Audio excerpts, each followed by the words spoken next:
Got you a book. Now we're off to southern Florida for a two-part iguana removal series where we'll be hunting iguanas with a real pro, Jessica from Iguana Solutions. Now, these reptiles are invasive species and detrimental to the environment, but in today's particular case, Jessica has two contracts she has to fulfill in two different properties where all iguanas need to be removed. Hey guys, it's Jessica with Iguana Solutions, and I'm out here at a job that I worked about a few months ago. Got about 35 iguanas, and it's only been 2 months. They're calling me back about 4 iguanas here. We're next door to a park, so they get a high influx of new iguanas here, even when you do removal. And they have a lot of trees for the iguanas to live in. So this is an example of a job where you really have to find the iguanas, right? So it's 9 a.m. and we're searching the sunny side of the trees to find these iguanas, and they're gonna be at the very top because they just woke up, and they're also gonna be dark, so they won't be bright green. So at the very top of this branch, we have what looks like a male sitting up there. He's very wary of us. Okay guys, I have had a number of people ask me if they go and get the guns that I use, how do they fill them up with air? No, these don't use CO2, they use compressed air. I get all my air from scuba shops. Scuba shops are a great way to get air if you don't have your own compressor, because they have a lot of filters to their air tanks so people can breathe that air. So it's real clean air to put into your bottle and to put into your gun. These bottles are super tough. I have secretly dropped this bottle on the ground multiple times, including on the valve. You can see the scratches on my valve. It nosedives right out the truck. So if we put him there, we luckily have 2 gauges. One is for our regulator, and the other one tells us how much air is actually in the bottle. But I'm filling the 250 here on this gauge right here. You bleed it out. This bleed valve, this is all part of the same valve that comes on your Omega tank. You're gonna bleed it out. We'll be able to disconnect here, and we'll be on our way.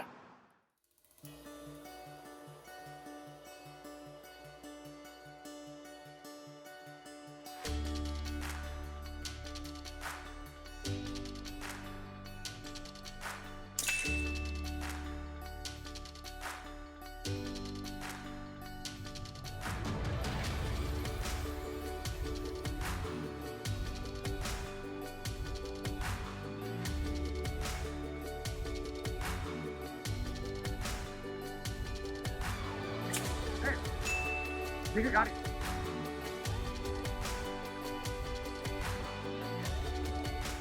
We got our little headshot. Came out the eye, looking kind of special. And knocked him down with a second shot. And that other one's still dead up there. I'm gonna take this pole and I'm gonna shake it around in the tree and see if we can't make other iguanas walk around. Maybe we can spot another one, because they're hard to see today with the clouds. You see him still? There you go.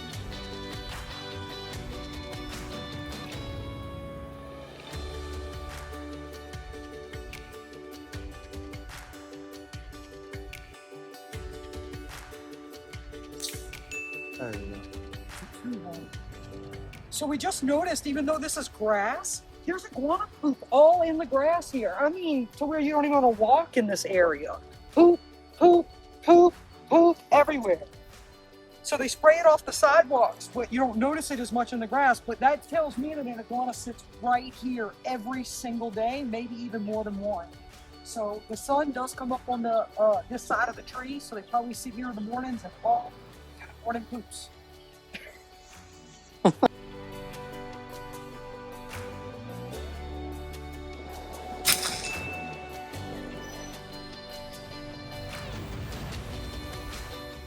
First shot right behind the eye. Second shot in the chest that made him fall. That's why he dripped on me. Got that iguana too. We're slowly getting them, just one at a time. But as long as you're spotting them one at a time, that's as fast as you can shoot them anyway. It doesn't matter if there's 50 or 5. If it's one after another, that's as fast as it's gonna go.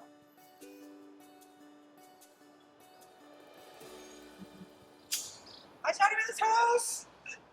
I got him in the toes. He didn't fall, but I definitely got him in the toes.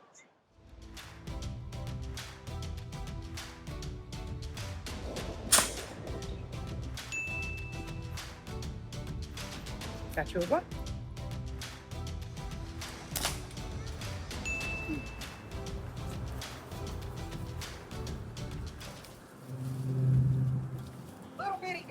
They dig out all the way underneath the concrete here, and they just had to do repairs where they paid a whole company to fill in concrete underneath these patios, repaint.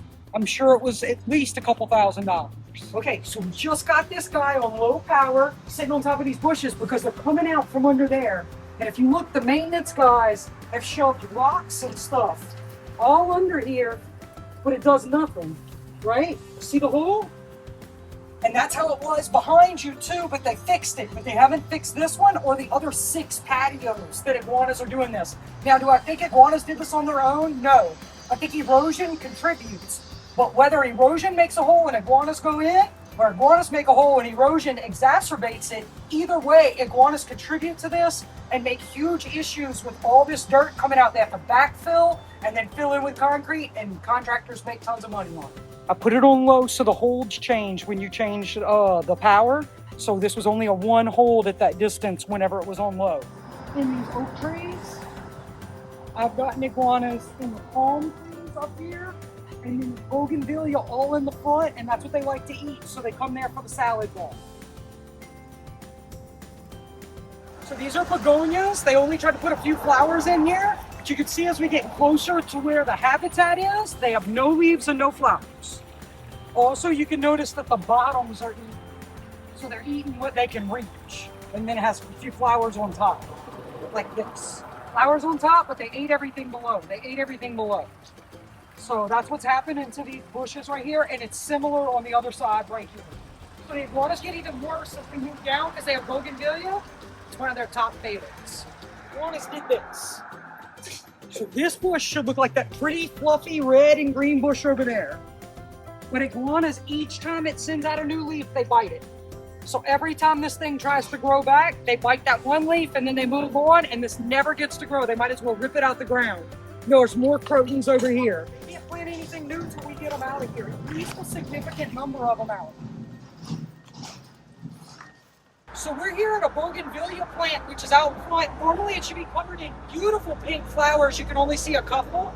But this gnarly part right here that almost looks like a dead section of the bougainvillea, it's because iguanas nibble that every day, and the tree tries to split and split. It ends up getting this knobby look to it. It also happens to hibiscus bushes. So that indicates that they have long-term iguanas sitting there eating it every single day. And I took like over 30 in just 2 months ago here.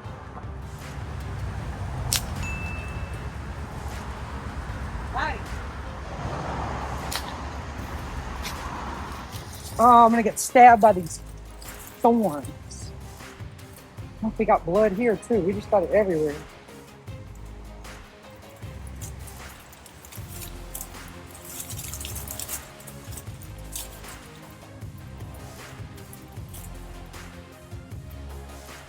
Oh my gosh, the thorns are like grabbing me everywhere.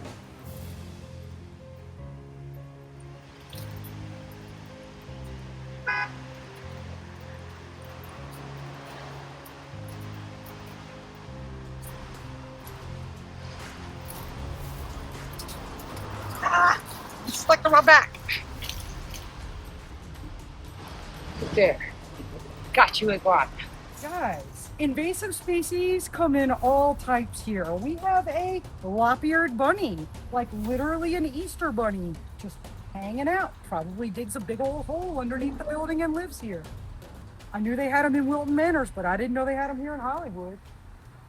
I'm gonna chase him, okay?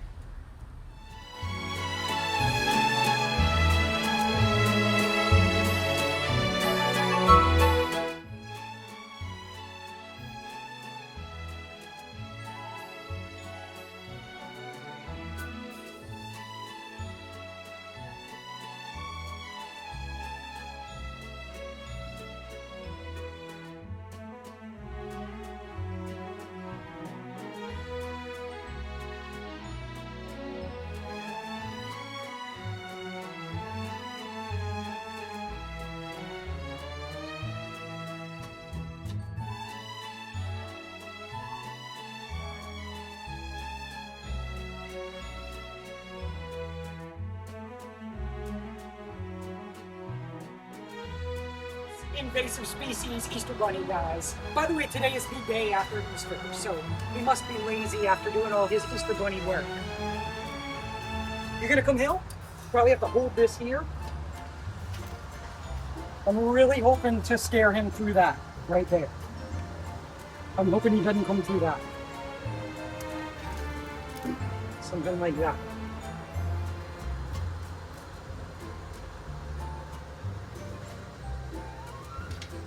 Bunny. There he goes. Oh, come on. Oh! Ah! I think he ran right in there. Look at that. That's a big hole.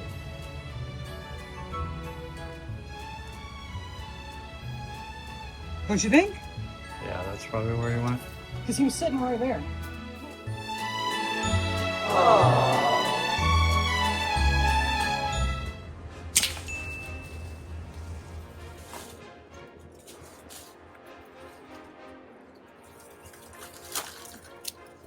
What's he hooked on? There we go. Look, that one toe. Right there. There he goes. Flew out the top of his head again. That's the second one like that today. Look at that. Ooh. They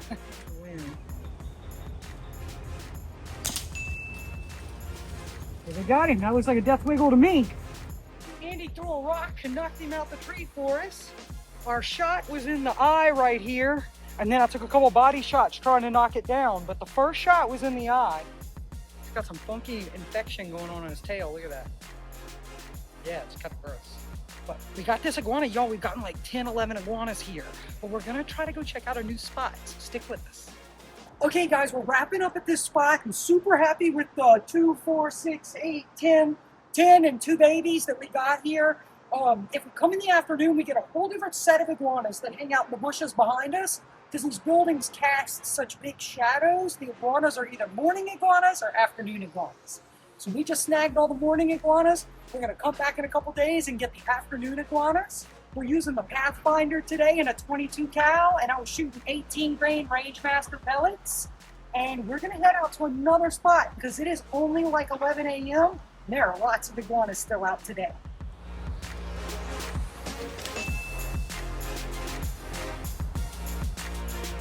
Got that iguana? Come, let me show you where she's living and what kind of damage this iguana does. So the iguana we just got was particularly important because this is one of the ones that's living under this. So I kept having iguanas disappear on me right here. Look at this. See this dropping? This is because iguanas go under there, under the concrete here, and then they're making this start to collapse. And they also have it happening, see at the corner right here? See this brick starting to go in and this? They're under this corner too. There's a big hole right there and they disappear. And I can't put a trap. I cannot catch them. They just disappear under there. That's the type of stuff that causes big damage over time.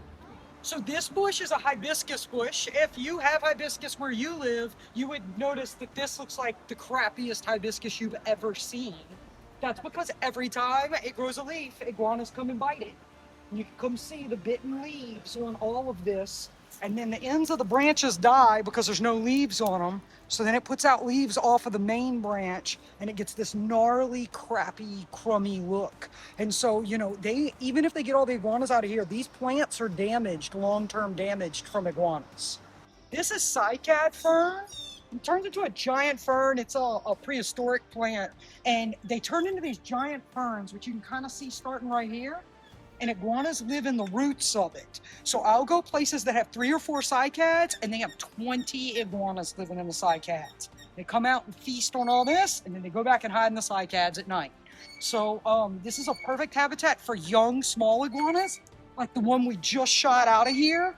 And so these little bitty guys can get all the way to the tip, eat all the flowers. So of course there's not a single flower on this, and eat every leaf until they have to rip all this out. This gets expensive for places, guys.